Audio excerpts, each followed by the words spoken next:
The Hobbit by J.R.R. Tolkien. Narrated by Gregory Jean Conrad. Chapter 1: An Unexpected Party. Part 1. In a hole in the ground there lived a hobbit.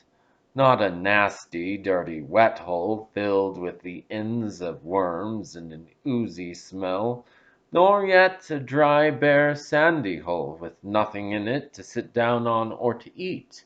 It was a hobbit hole, and that means comfort. It had a perfectly round door, like a porthole painted green, with a shiny yellow brass knob in the exact middle. The door opened onto a tube-shaped hall, like a tunnel, a very comfortable tunnel, without smoke, with paneled walls and floors tiled and carpeted, provided with polished chairs and lots of pegs for hats and coats. The hobbit was fond of visitors. The tunnel wound on and on, going fairly but not quite straight into the side of the hill,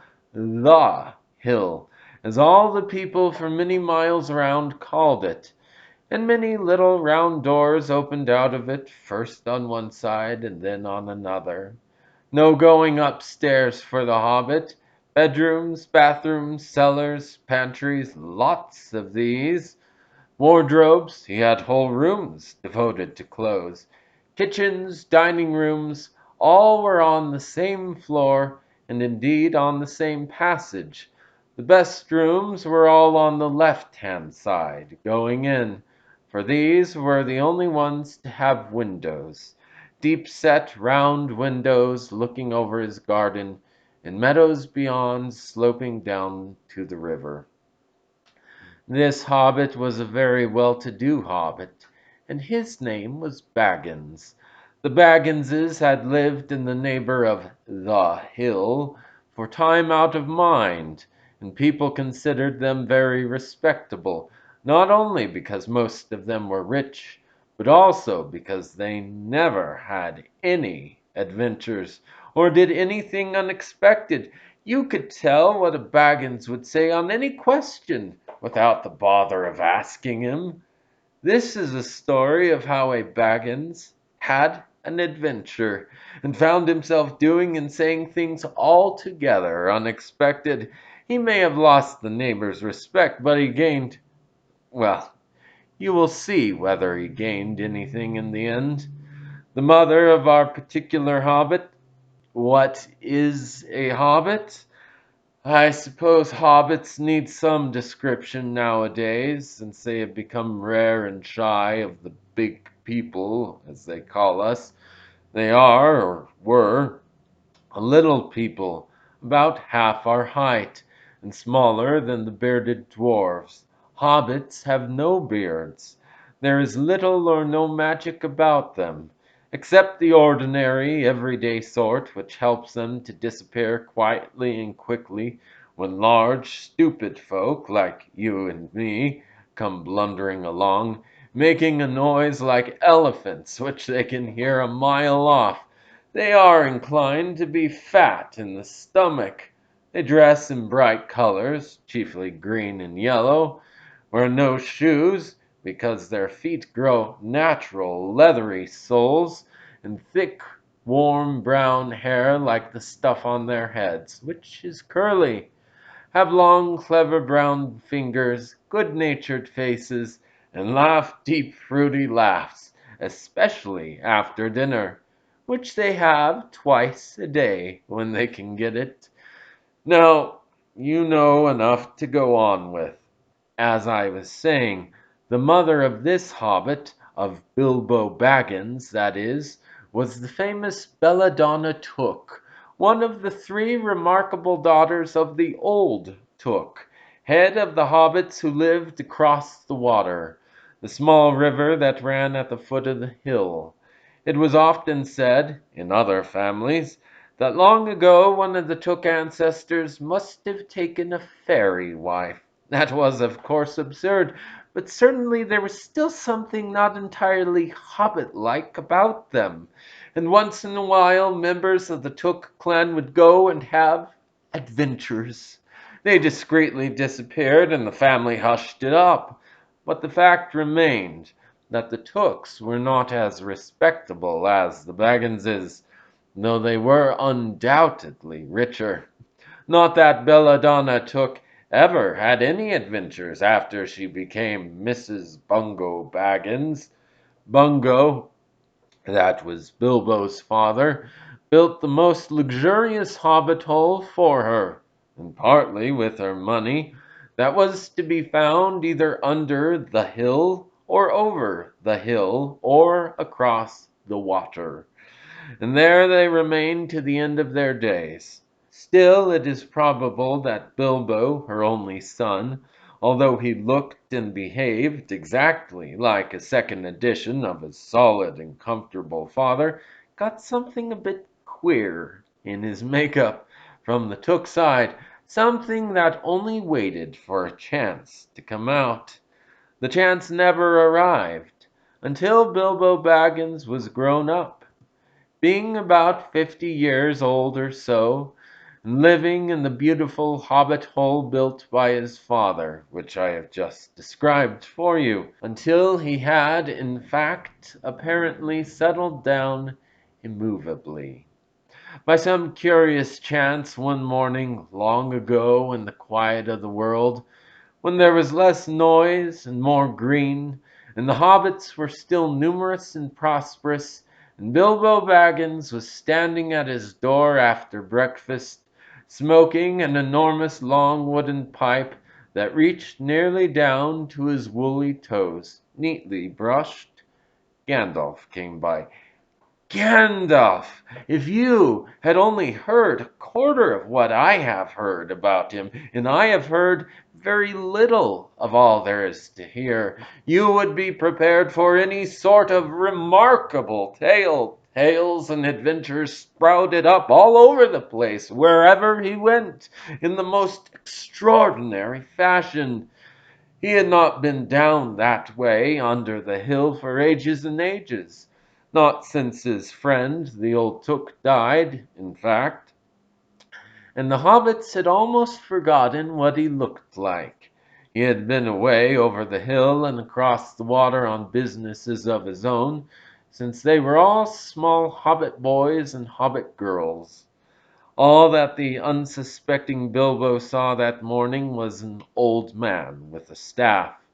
He had a tall, pointed blue hat, a long gray cloak, a silver scarf over which his long white beard hung down below his waist, and immense black boots. "Good morning," said Bilbo, and he meant it. The sun was shining and the grass was very green. But Gandalf looked at him from under long bushy eyebrows that stuck out further than the brim of his shady hat. "What do you mean?" he said. "Do you wish me a good morning? Or mean that it is a good morning whether I want it or not? Or that you feel good this morning? Or that it is a morning to be good on?" "All of them at once," said Bilbo, "and a very fine morning for a pipe of tobacco out of doors into the bargain. If you have a pipe about you, sit down, have a fill of mine. There's no hurry, we have all the day before us." Then Bilbo sat down on a seat by his door, crossed his legs, and blew out a beautiful gray ring of smoke that sailed up into the air without breaking and floated away over the hill. "Very pretty," said Gandalf, "but I have no time to blow smoke rings this morning. I am looking for someone to share in an adventure that I am arranging, and it's very difficult to find anyone." "I should think so. In these parts we are plain quiet folk, and have no use for adventures. Nasty, disturbing, uncomfortable things make you late for dinner. I can't think what anybody sees in them," said our Mr. Baggins, and stuck one thumb behind his braces and blew out another even bigger smoke ring. Then he took out his morning letters and began to read, pretending to take no more notice of the old man. He had decided that he was not quite his sort, and wanted him to go away. But the old man did not move. He stood leaning on his stick and gazing at the hobbit without saying anything, till Bilbo got quite uncomfortable and even a little cross. "Good morning," he said at last. "We don't want any adventures here, thank you. You might try over the hill or across the water." By this he meant that the conversation was at an end. "What a lot of things you do use 'good morning' for," said Gandalf. "Now you mean that you want to get rid of me, and that it won't be good till I move off." "Not at all, not at all, my dear sir. Let me see, I don't think I know your name." "Yes, yes, my dear sir, and I do know your name, Mr. Bilbo Baggins, and you do know my name, though you don't remember that I belong to it. I am Gandalf, and Gandalf means me. To think that I should have lived to be good morninged by Belladonna Took's son, as if I was selling buttons at the door." "Gandalf, Gandalf, good gracious me! Not the wandering wizard that gave old Took a pair of magic diamond studs that fastened themselves and never came undone till ordered? Not the fellow who used to tell such wonderful tales at parties about dragons and goblins and giants and the rescue of princesses and the unexpected luck of widows' sons? Not the man that used to make such particularly excellent fireworks? I remember those.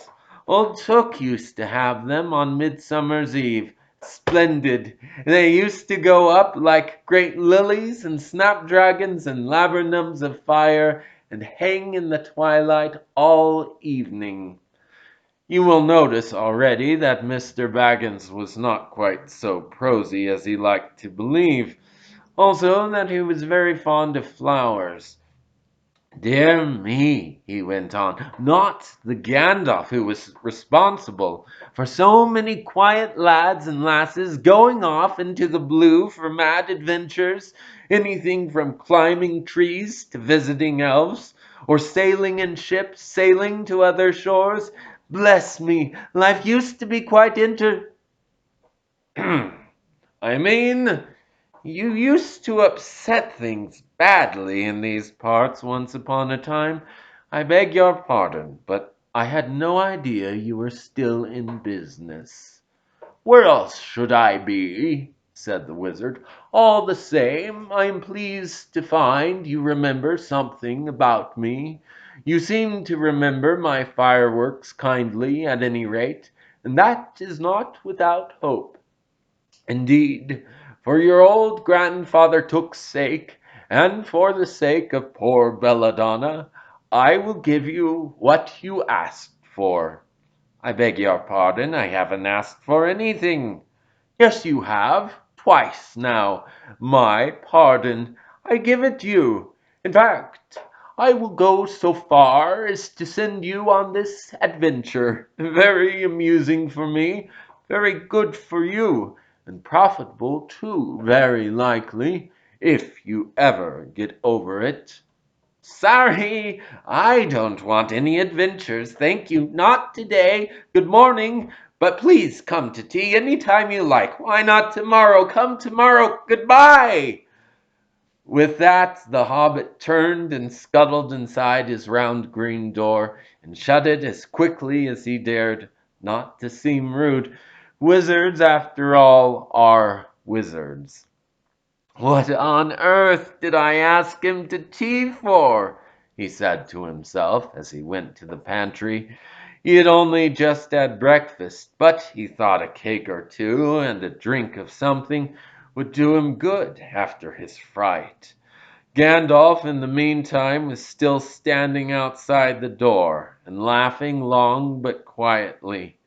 After a while he stood up, and with the spike on his staff scratched a queer sign on the hobbit's beautiful green front door.